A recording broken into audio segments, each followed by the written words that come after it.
단순화는 어떤 문제나 시스템 또는 개념을 이해하기 쉽고 간단하게 만드는 과정을 말합니다. 이는 복잡한 문제를 해결하거나 의사결정을 내리는 데 있어서 매우 중요한 역할을 하며 다양한 분야에서 적용될 수 있습니다. 예를 들어 수학이나 과학에서는 복잡한 수식이나 이론을 단순화하여 이해하기 쉽게 만들고, 프로그래밍에서는 코드를 최적화하여 성능을 향상시키는 것도 일종의 단순화라고 볼 수 있습니다.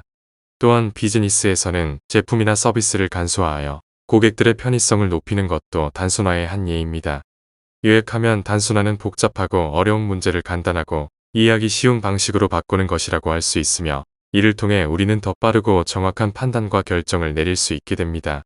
단순화하지 않았을 때의 문제점을 살펴보면 너무 많은 정보와 데이터가 결정을 어렵게 만들고 결국 선택불능의 상태에 빠지게 될 수 있습니다. 복잡한 프로세스와 시스템은 불필요한 비용을 발생시키며 이는 재정적 부담을 증가시키는 요인이 됩니다. 그리고 복잡성이 높은 작업 환경은 일하는 사람의 스트레스를 증가시키고 이는 결국 업무의 효율성을 저하시킵니다. 이외에도 단순화하지 않았을 때 문제점은 얼마든지 더 나열할 수 있습니다. 단순화가 가져다주는 긍정적인 효과에는 무엇이 있을까요? 단순화된 절차와 명확한 기준은 의사결정을 신속하고 쉽게 만듭니다. 간결하고 명확한 메시지는 더욱 효과적인 커뮤니케이션을 가능하게 합니다. 단순화를 통해 주의 산만을 줄이고 중요한 목표에 집중할 수 있습니다. 이렇게 단순화 효과는 다양한 분야에서 유익을 가져다 줍니다. 그렇다면 단순화를 실현하기 위해 구체적으로 무엇을 어떻게 해야 할까요? 첫 번째, 중요한 정보만 식별하는 능력을 키워야 합니다. 지금은 정보가 부족해서가 아니라 너무 많아서 문제가 되는 시대입니다. 가짜 정보를 포함한 온갖 정보가 수시로 우리를 산만하게 만듭니다. 평소에 떠돌아다니는 수많은 정보를 세분화해서 덜 중요하거나 필요 없는 것을 골라내어야 합니다.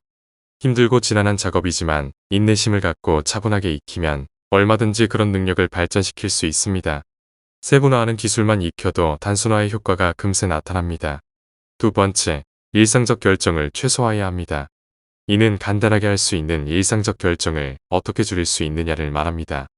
일상에서 해야 하는 의사결정을 미루지 않고 하나씩 순차적으로 해결하는 습관을 몸으로 체득하는 것이 좋습니다.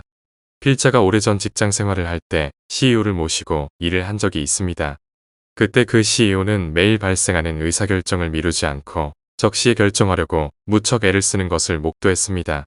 그렇게 바로바로 결정하지 않으면 순식간에 더 많은 일이 쌓이기 때문이었습니다. 의사결정도 습관이 되면 얼마든지 단순화해서 효과적으로 처리할 수 있습니다.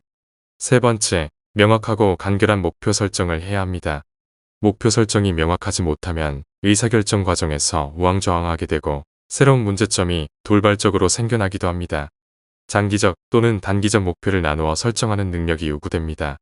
단순화를 방해하는 요인으로는 목표 설정의 어려움과 일의 범위를 정하지 못하는 것이 있습니다. 간단한 일도 얼마든지 어렵게 만들어 고민할 수도 있고 아무리 복잡한 일도 단순화해서 신속하게 처리할 수도 있습니다.